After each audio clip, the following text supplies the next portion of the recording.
Ouvrons notre Bible au livre de Esdras 5. Esdras 5. Vaincre les destructeurs de ministère. Vaincre les destructeurs de ministère. Esdras 5, versets 1 à 2. Les chefs font avancer la construction du temple. Verset 1. Remarquez comment ce verset parle de Agé et de Zacharie prophétisant au nom de leur Dieu Yahweh. En fin de compte, ni le roi de Perse, ni aucun autre dirigeant n'est maître. Seul le Dieu d'Israël règne sur ce peuple. La construction du temple a été arrêtée pendant environ 15 ans plus tôt. Et en plus, ils avaient deux bons ministres, deux prophètes qui les exhortaient à continuer le travail. C'est un signe que Yahweh a la miséricorde pour un peuple quand il suscite des prophètes pour aider sur le chemin et l'œuvre de Dieu en tant que guide, en tant que surveillant, en tant que dirigeant. Quand Agé dans le livre d'Agé, je veux dire dans le livre de Agé, nous voyons les grandes choses que Yahweh fait par sa parole, qu'elle magnifie au-dessus de tout son nom et par son esprit qui travaille avec elle, avec cette parole. Esdras 5, versets 3 à 17. Lettre contre les Juifs. Versets 3 à 5. Aussitôt que les dirigeants de Juda obéissent à la parole de Yahweh, qui leur est envoyée par les prophètes Agé et Zacharie, ils rencontrent une opposition renouvelée. Tathénaï, le gouverneur, et Shethar-Boznai, son assistant, demandent à Juda leur autorisation pour ce projet. Mais apparemment, ce n'est plus l'opposition frontale mentionnée dans Esdras 4, chapitre 4, verset 5. Le verbe araméen, souvenez-vous, l'araméen était la langue parlée dans Babylone à l'époque, c'était comme une langue officielle. Le verbe araméen Bethel est utilisé pour signifier arrêter ou cesser. Ceci est un exemple de providence négative, quelque chose que Yahweh ne permet pas d'arriver. Ceci est à comparer au Psaume 124 et 129. Juda est peut-être sous une enquête, et une enquête officielle, une enquête royale. Et une autre frustration potentielle est donc en suspens au cas où le roi décide qu'il ne doit pas construire le temple. Mais Juda est autorisé à construire entre-temps. Verset 6. La lettre commençant ici. Et pourquoi Juda est autorisé? Autorisé par Dieu. Les prophètes ont dit qu'ils peuvent continuer. La lettre commençant ici et se terminant au verset 16 est écrite au roi Darius par Tathénaï et Shethar-Boznai. Dans ce document, ils exposent le contexte de leur enquête et demandent à Darius de vérifier les prétentions du peuple de Juda, selon lesquelles ils étaient autorisés de revenir sur leur terre promise et de construire leur temple, qu'ils étaient ainsi autorisés par un ancien roi qui était déjà mort à cette époque. La lettre avait probablement été livrée en utilisant la route royale persane. Il y avait une route royale persane assez efficace pour le transport du courrier. C'était un réseau de communication à l'échelle du royaume, de façon qu'il y avait des voyages constants de part et d'autre du royaume. Tous les 15 000, disons à peu près tous les 25 kilomètres environ, il était installé une station postale où les courriers pouvaient remplacer leurs chevaux épuisés avec des montures plus flèches. De cette manière-là, le voyage n'était pas interrompu. Le courrier continuait à progresser. Les chercheurs estiment qu'un courrier pouvait couvrir en moyenne 240 000 par jour. 240 000, nous sommes là à quelques 400 km par jour. Avec ce système, le courrier ne faisait qu'avancer à ce rythme. Contrairement à une caravane qui faisait en moyenne 19 000. 19 000, bon, disons, une conversion approximative, 19 000, ça ferait peut-être 25 km. Ou 30, ou plus. Si le système routier de Darius était pleinement opérationnel plus tôt dans son règne, la correspondante notée dans Esdras 5, chapitre 5 et chapitre 6 pouvait être terminée, pouvait être complète. Une correspondance pouvait voyager d'un bout à l'autre du royaume en un mois ou deux au plus. Versets 11 à 16. Tathénaï et Shethar-Bézonai citent la réponse que les exilés leur ont donnée lorsqu'ils furent défiés au sujet de leur autorisation pour la construction du temple de Jérusalem. Dans un sens, ces mots sont une réponse de louange. Ils écrivent en adressant des louanges au roi, en espérant que le roi va décider en leur faveur en demandant de stopper la construction. Et pourtant, ils sont aussi, ce qu'ils mettent ici sont des mots de confession. Comme le verset 12 le dit clairement, Juda admet et qu'ils sont un peuple qui a été sous la colère de Yahweh et que leur Seigneur leur avait enlevé le temple et la terre. Mais les accusateurs utilisaient ça comme pour dire au roi, ces gens reconnaissent leur faute, qu'ils ne sont pas de bonnes personnes. Expliquons donc cette notion de procureur et d'avocat défenseur dans les Écritures. Est-ce que nous avons ces notions de procureur et d'avocat défenseur dans les Écritures? Les avocats tels que nous les connaissons aujourd'hui, à savoir des fonctionnaires professionnels, des professionnels, faut-il dire, pas des fonctionnaires, je veux dire des professionnels qui connaissent les tenants et les aboutissants du processus judiciaire et peuvent prêter leur connaissance pour résoudre différents conflits avec clarté et justice, ne sont apparus qu'après le Moyen-Âge de notre ère. Les Saintes Écritures mentionnent les accusateurs humains, c'est-à-dire ceux qui portent des accusations contre une autre personne dans un tribunal ou devant un tribunal ou devant un magistrat. Mais ils sont généralement des témoins et non pas des avocats à charge des avocats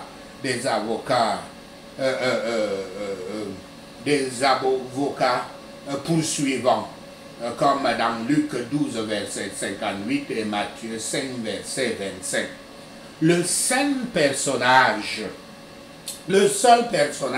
dans les Écritures qui s'approche de la fonction d'un procureur moderne, c'est Tertullus. Il s'appelle Tertullus, un orateur qui connaissait le droit romain et qui était payé par les Juifs pour présenter leur cas initiale, leur accusation initiale contre Paul, l'apôtre Paul, devant le gouverneur Félix, comme nous le voyons dans Actes 24, verset 1. Le concept de procureur et d'avocat défenseur, ou tout simplement avocat, est un concept biblique. Notez-le. Nous avons un avocat spirituel en Yahshua Christ, le juste, comme cela est dit dans 1 Jean 2, verset 1. Il défend notre cause devant le juge, Dieu le Père, Yahweh. Il y a aussi un procureur, l'accusateur Satan, comme cela est dit dans Apocalypse 12, verset 10. Satan connaît très bien la loi de Moïse. Il connaît mieux la loi que n'importe quel avocat moderne puisse connaître les lois de son pays. Il sait que l'homme a violé la loi, et il peut donc nous accuser. Heureusement, nous avons un avocat en Yahshua Christ. Bien évidemment, s'il est notre avocat, mais nous, les véritables chrétiens, les disciples du Christ, nous savons qu'il est notre avocat. Donc nous avons un avocat en Yahshua Christ. Il est notre avocat défenseur, parce que nous avons donné notre vie à lui, tout notre cas à lui, toute notre affaire à lui, afin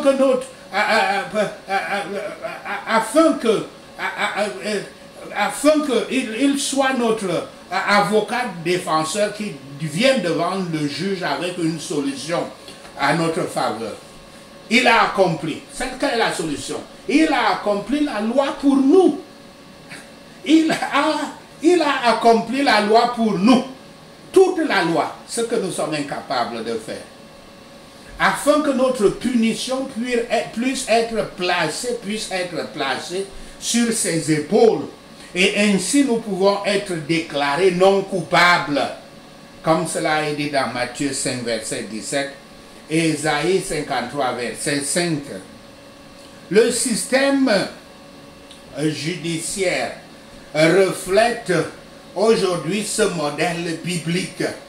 L'avocat de la poursuite, qu'on appelle procureur, examine la loi et porte une accusation contre le défenseur en essayant de montrer sa culpabilité hors de tout doute raisonnable. Ensuite, l'avocat de la défense plaide pour l'innocence de son client ou signale certaines circonstances atténuantes. Dans le cas du chrétien, la circonstance atténuante est le sacrifice de Yahshua qui a payé notre dette envers le législateur et nous a permis de nous libérer malgré notre culpabilité selon la loi, comme cela est dit dans Romains 8, versets 1 à 5. Pendant que nous travaillons à l'œuvre de Yahweh, nous sommes sous sa protection spéciale. Son œil est sur nous pour le bien, comme cela est dit dans Somme 124 et 129. Cela devrait nous maintenir à notre devoir et nous encourager là-dedans dans ce devoir quand les difficultés sont décourageantes, aussi décourageantes qu'elles puissent être. Les anciens des Juifs rendent compte à ces Samaritains de leur démarche. Apprenons donc avec douceur et humilité à donner une raison à l'espérance qui est en nous. Attendons avec droiture et puis déclarons promptement ce que nous faisons au service de Yahweh et pourquoi nous le faisons. Et pendant que nous sommes dans ce monde, nous devrions toujours confesser que nos péchés ont provoqué la colère de Dieu. Toutes nos souffrances viennent de là. Et tout notre confort vient de sa miséricorde qui est imméritée. Cependant, l'œuvre peut peut sembler être entravée, mais le Seigneur Yahshua HaMashiach la poursuit. Son peuple grandit dans un temple saint en Yahweh pour une habitation de Dieu par le Saint-Esprit. Sachez ceci, et le Seigneur Yahweh vous bénira. Prenons ces points de prière contre les destructeurs des ministères, les destructeurs d'église. Les destructeurs des ministères sont des esprits ennemis des appels spirituels. Ils concentrent leurs attaques sur les ministres et veillent à ce que les ministres soient frustrés ou éliminés de leur ministère en usant de toutes sortes d'accusations. Tous les ministres devraient apprendre à faire face à ces mauvais esprits qui ont détruit de nombreux appels. Tous les pasteurs et prêtres devraient constamment prier contre ces esprits. Prions. Merci Père Yahweh pour le privilège de travailler dans ta vigne au nom de Yahshua le Messie. Puisque beaucoup sont appelés, mais peu sont choisis, merci Yahweh de m'avoir choisi au nom de Yahshua le Messie. J'avoue que mes péchés ont provoqué la colère de Yahweh et je me répands sincèrement au nom de Yahshua le Messie. Je suis encouragé à rester de service, même lorsque les difficultés sont décourageantes, parce que je suis sous la protection spéciale de Yahweh au nom de Yahshua le Messie. Parce que les yeux de Yahweh sont sur moi pour le bien, je ne vais pas dévier de sa parole et désobéir au nom de Yahshua le Messie. Je ne serai pas une flèche ratée dans les mains de mon Créateur au nom de Yahshua le Messie. Tout pouvoir de ma fondation travaillant contre mon appel soit détruit au nom de Yahshua le Messie. Tout joug travaillant contre la croissance spirituelle dans ma vie soit brisé au nom de Yahshua le Messie. L'ennemi ne fera pas de moi un mauvais exemple au nom de Yahshua le Messie. Toute habitude destructrice destinée à gaspiller ma vocation meurt par le feu au nom de Yahshua le Messie. Pouvoir de bien finir vient sur mon destin au nom de Yahshua le Messie. Toute zone de délivrance incomplète dans ma vie reçoit la délivrance complète par le feu du Saint-Esprit au nom de Yahshua le Messie. Tout cataracte spirituel dégage de ma vision au nom de Yahshua le Messie. Tout esprit de sommeil spirituel, je t'ensevelis aujourd'hui au nom de Yahshua le Messie. Toi, l'aigle de mon appel, monte par le pouvoir dans le sang de Yahshua au nom de Yahshua le Messie. Toute flèche anti-ministère tirée contre ma vie soit tirée contre tes tireurs au nom de Yahshua le Messie. Feu du Saint-Esprit, détruis toutes les œuvres des ténèbres dans ma vie au nom de Yahshua le Messie. Que toute porte ouverte à l'ennemi de ma vocation soit fermée par le sang du Christ au nom de Yahshua le Messie. Les eaux de la vie s'écoulent dans chaque zone morte de ma vie spirituelle au nom de Yahshua le Messie. Toute arme façonnée contre ma grande vocation soit détruite au nom de Yahshua le Messie. Tous serpents et scorpions de ma fondation programmés contre ma vie pour détruire ma vocation, je vous ordonne de périr au nom de Yahshua le Messie. Ô Dieu d'Élie, lève-toi et donne-moi mon manteau de feu au nom de Yahshua le Messie. Tout ce qui est planté en moi mais se manifestera seulement à l'avenir pour me faire retomber. Dessèche-toi au nom de Yahshua le Messie toute puissance de sorcellerie, buvant le sang de ma vie spirituelle, soit terminée au nom de Yahshua le Messie. Gloire de Yahweh, éclipse-moi au nom de Yahshua le Messie. Force de Yahweh, renforce-moi au nom de Yahshua le Messie. Toute servitude intérieure, magnétisant la servitude extérieure, soit brisée au nom de Yahshua le Messie. Ô gloire de mon appel, lève-toi et brille au nom de Yahshua le Messie.